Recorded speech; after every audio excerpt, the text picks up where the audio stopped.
मैं अहमद अबूबकर हूं और आप देख रहे हैं सोशल मीडिया के ऊपर मेरा फेसबुक और यूट्यूब पेज। आज की जो सियासी डेवलपमेंट है उसमें दो तीन चीज़ें हैं। एक तो हुकूमत ने फैसला किया है कि ईसीएल के ऊपर नाम डाले जाएं अपने सियासी मुखालिफिन के। तहरीक इंसाफ की जो क़यादत है उन लोगों के, उनमें क्या तफसीलात हैं, कौन कौन से लोगों के नाम हैं और हुकूमत ये चाह क्यों रही है, हम इसकी तफसीलात डिस्कस करेंगे। और उसके बाद फिर एफआईए के थ्रू कुछ गिरफ्तारियों का फैसला भी हुआ है। खुसूसन वो जो बेनामी अकाउंट्स हैं, वो जिन जिन लोगों के नाम पर खोले गए, हुकूमत चाह रही है कि एफआईए के थ्रू अब उसको प्रॉप किया जाए। तो उसमें भी तहरीक इंसाफ की जो मेन लीडरशिप है उसके नाम आ रहे हैं। वो भी तफसीलात आपके साथ हम डिस्कस करेंगे। और फिर सबसे बढ़कर ये जो ऑल वर्सेस इमरान खान है,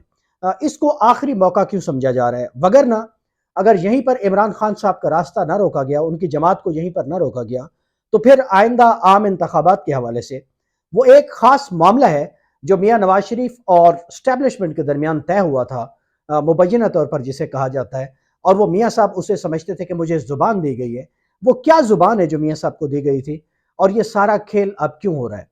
और इस सबसे बढ़कर आज वज़ीर आज़म हाउस में उनकी ज़ेर सदारत मुलाकातों में जो पीडीएम के लोग बैठे हैं और उन्होंने तय किया है, उसमें एक ऐसी कन्विक्टेड जमानत के ऊपर जो मुजरिमा है मरियम नवाज साहिबा भी बैठी थी। क्या वजह है कि वज़ीर आज़म हाउस में काफ़ी दिनों से मरियम नवाज साहिबा बैठी हैं, तो वो क्या पैगाम देना चाह रही हैं और उनके असल मकासद क्या हैं, हम ये सारी चीज़ें हम डिस्कस करेंगे। हमारी वीडियो को आप आखिर तक देखें, लाइक और शेयर भी करें।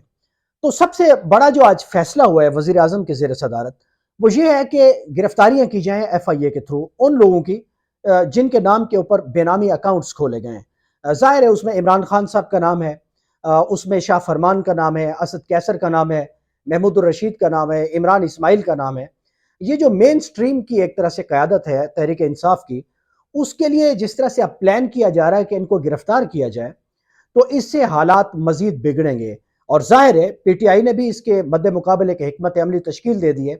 और जाहिर है उनकी पाकिस्तान के दो बड़े सूबों में, और एक सूबा तो सबसे बड़ा है आबादी के एतबार से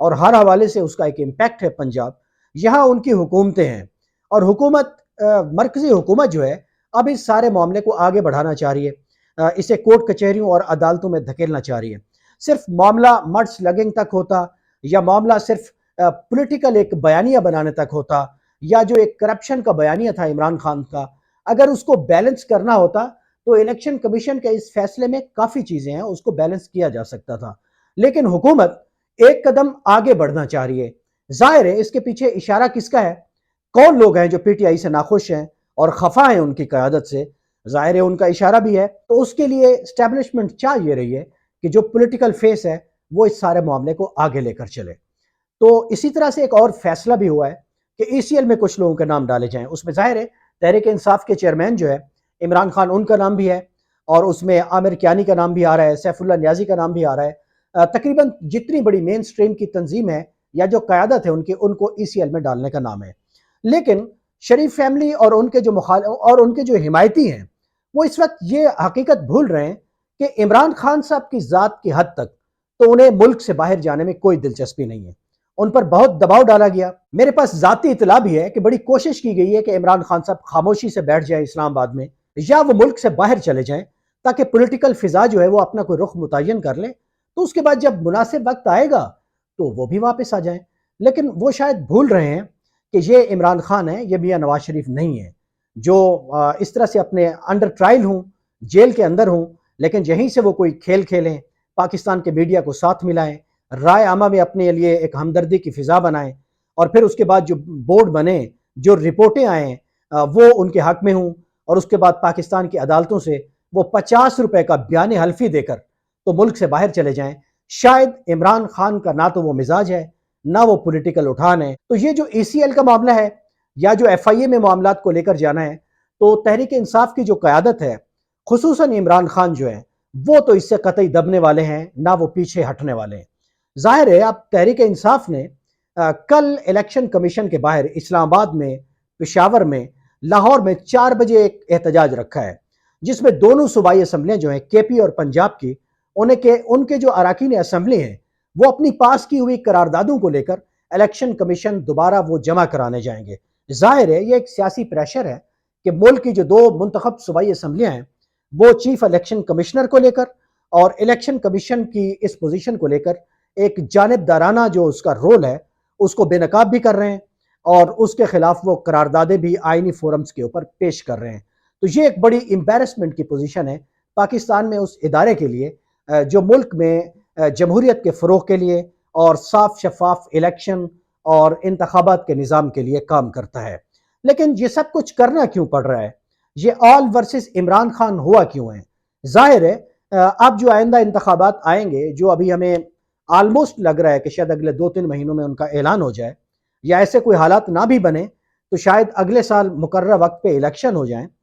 تو اس میں پلان یہ ہے کہ عمران خان کو اس سے آؤٹ رکھا جائے۔ میاں نواز شریف صاحب سے بھی جو ملاقاتیں ہوتی رہی ہیں، 13 ملاقاتیں رہی ہیں ان کی مختلف لوگوں سے، ایک بڑی ہائی پروفائل شخصیت ہے، ان کے سسر سے بھی ملاقاتیں ہوئی ان کی، اس میں یہ زبان دی گئی تھی کہ اب آئندہ کے جو انتخابات ہوں گے اس میں عمران خان صاحب منظر عام پر نہیں ہوں گے۔ شاید پاکستان کی جو طاقتور اسٹیبلشمنٹ ہے اس کے لیے بھی اب ضروری ہے کہ نیوٹریلٹی کا جو ان کا ایک اپنا ایک پرسپیکٹو ہے، یا جو وہ ایک تاثر دینا چاہتے ہیں، اس کے لیے بھی شاید اب یہ ضروری ہے کہ اسٹیبلشمنٹ جو ہے پاکستان کے اداروں کے تھرو عمران خان کو بھی آرٹیکل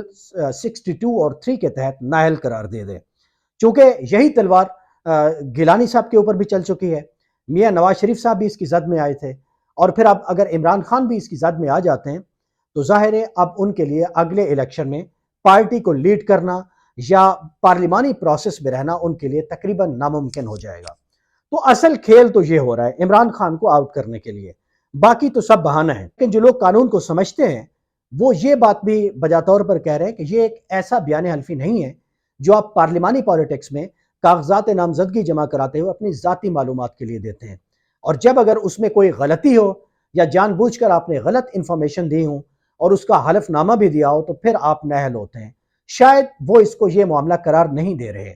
لیکن عمران خان کو جو آؤٹ کرنے کا کھیل ہے، جو پلان ہے، وہ سرے سے اب انحصاری اسی کے اوپر کر رہے ہیں کہ اس سرٹیفکیٹ کو کسی طرح سے پاکستان کی عدالتوں میں اس کو بیان حلفی تسلیم کرایا جائے، باور کرایا جائے، اور اس کے مطابق فیصلے لیے جائیں، اور پھر کوئی ایسا تلخ اور سخت فیصلہ ہے جو پاکستان کی سیاست سے عمران خان کو تا حیات نااہل کر دے اور اس سیاست سے بے دخل کر دے۔ لیکن یہ تو پلان ہے اپوزیشن کے، لیکن عوام ہے دوسری طرف عمران خان ہے جو اس وقت مقبولیت کے گھوڑوں کے اوپر سوار ہیں، تاریخی مقبولیت ہے ان کی، اور عوام ان کے ساتھ کھڑے ہیں۔ تو اس وقت دونوں صوبوں میں بھی ان کی حکومتیں ہیں، وفاق سے انہوں نے استعفے دیے ہوئے ہیں، تو یہ ایک سیاسی منظر نامہ ہے، اور اس سب میں یہ جو ایک معاملہ بنا ہوا ہے عمران خان کا بیانیہ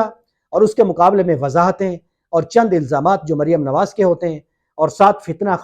خان، فرا گوگی اور کرپشن، شاید اس کے لیے اب پی ایم ایل این کے پاس اور کوئی راستہ نہیں ہے کہ عمران خان کو اب راستے سے کسی طرح سے ہٹایا جائے اور نواز شریف صاحب ملک کے اندر لینڈ کریں۔ اور اب تو وہ ٹی وی چینلز کے اوپر بھی ان کی جو میڈیا ٹاک ہوتی ہے لندن میں، وہ بھی دکھانا شروع کر دی گئی ہے، تو اس سے سچویشن کے اوپر جو لوگ نظر رکھے ہوئے ہیں وہ واضح طور پر دیکھ اور سمجھ رہے ہیں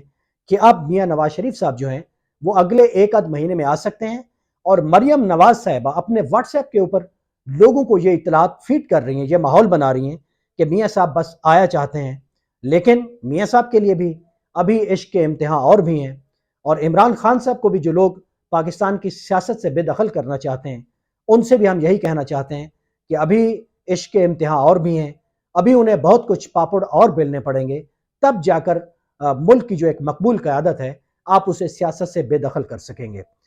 کل ہم کسی نئے ویلاگ کے ساتھ آپ کو ملیں گے۔ کل تحریک انصاف کا احتجاج ہے الیکشن کمیشن آف پاکستان کے سامنے، ہم اس کو رپورٹ بھی کریں گے۔ میرے فیس بک اور یوٹیوب کو آپ دیکھتے رہیے۔ مجھے اجازت دیجیے،